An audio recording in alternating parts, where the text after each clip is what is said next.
Friends, ഏവർക്കും എൻ്റെ YouTube ചാനലായ crazy സിസ്റ്റേഴ്സിലേക്ക് സ്വാഗതം.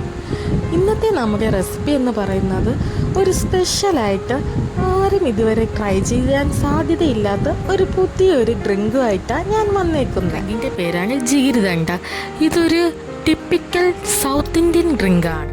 ഈ ഒരു ഡ്രിങ്ക് വെറും 3 ഇൻഗ്രീഡിയൻസ് കൊണ്ട് നമുക്ക് ഉണ്ടാക്കിയെടുക്കാവുന്നതാണ്. ആവശ്യമായ വസ്തുക്കൾ: പാല്, പഞ്ചസാര, ആൽമണ്ട് ഗം നമുക്ക് ഓൺലൈനായി പർച്ചേസ് ചെയ്യാവുന്നതാണ്.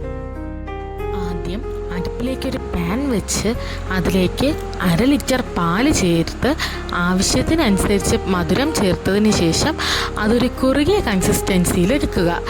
ഏകദേശം സെമി ലിക്വിഡ് ആയ കൺസിസ്റ്റൻസിയിൽ അത് കിട്ടണം. അടുത്തതായി മറ്റൊരു പാത്രം അടുപ്പിലേക്ക് വെച്ച് അതിലേക്ക് 3-4 ടേബിൾ സ്പൂൺ പഞ്ചസാര ആഡ് ചെയ്ത് കാരമലൈസ് ആകാൻ അനുവദിക്കുക. കാരമലൈസ് ആയ പഞ്ചസാര ലായനിയിലേക്ക് 1 ലിറ്ററോളം പാൽ ആഡ് ചെയ്ത് അതിലേക്ക് പഞ്ചസാരയും ചേർത്ത് ബോയിൽ ചെയ്യാൻ അനുവദിക്കുക. ബോയിലായി വന്നതിന് ശേഷം അത് മാറ്റിവെച്ച് തണുത്തതിന് ശേഷം അത് ഫ്രിഡ്ജിലേക്ക് സെറ്റാവാൻ വേണ്ടി 1 മണിക്കൂർ വയ്ക്കുക. അടുത്തതായി ഇതിനാവശ്യമായ കാരമൽ സിറപ്പ് ഉണ്ടാക്കുക. അതിനായി ഒരു പാൻ വെച്ച് അതിലേക്ക് 3-4 ടേബിൾ സ്പൂൺ പഞ്ചസാര ആഡ് ചെയ്ത് കാരമലൈസ് ആകാൻ വയ്ക്കുക.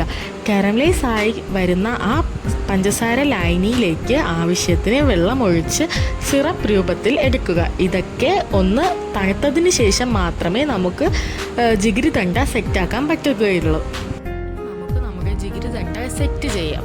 ആദ്യം ഒരു കപ്പിലേക്ക് 2 ടേബിൾ സ്പൂൺ സോക്ഡ് ആയിട്ടുള്ള ആൽമണ്ട് ഗം ആഡ് ചെയ്യുക. ആൽമണ്ട് ഗമ്മിന് ശേഷം അതിലേക്ക് സെമി ലിക്വിഡ് ആയിട്ടുള്ള ആ പാലിൻ്റെയും പഞ്ചസാരയും കുറുകിയ മിക്സ്ചർ ഇതിലേക്ക് ആഡ് ചെയ്ത് കൊടുക്കുക. അതിനുശേഷം കാരമൽ സിറപ്പ് ആഡ് ചെയ്യുക. പിന്നെ തണുത്ത പാല് ചേർത്ത് കൊടുക്കുക. അതിനുശേഷം നല്ലവണ്ണം മിക്സ് ചെയ്യുക. നിങ്ങളുടെ കയ്യിൽ ഐസ്ക്രീം ഉണ്ടെങ്കിൽ ഐസ്ക്രീമും ആഡ് ചെയ്യാവുന്നതാണ്. അത് ഇതിനൊരു റിച്ച് ആയിട്ടുള്ള ഒരു ടേസ്റ്റ് കിട്ടുന്നതാണ്. വളരെ ടേസ്റ്റിയായ ജിഗിരിദണ്ഡ ഇവിടെ റെഡിയായി കഴിഞ്ഞു. ഈ റെസിപ്പി നിങ്ങൾക്ക് ഇഷ്ടപ്പെട്ടു എങ്കിൽ ഞങ്ങളെ സബ്സ്ക്രൈബ് ചെയ്ത് സപ്പോർട്ട് ചെയ്യുക. വീണ്ടും അടുത്തൊരു റെസിപ്പിയുമായി നിങ്ങളെ കാണുന്നത് വരെ ബൈ.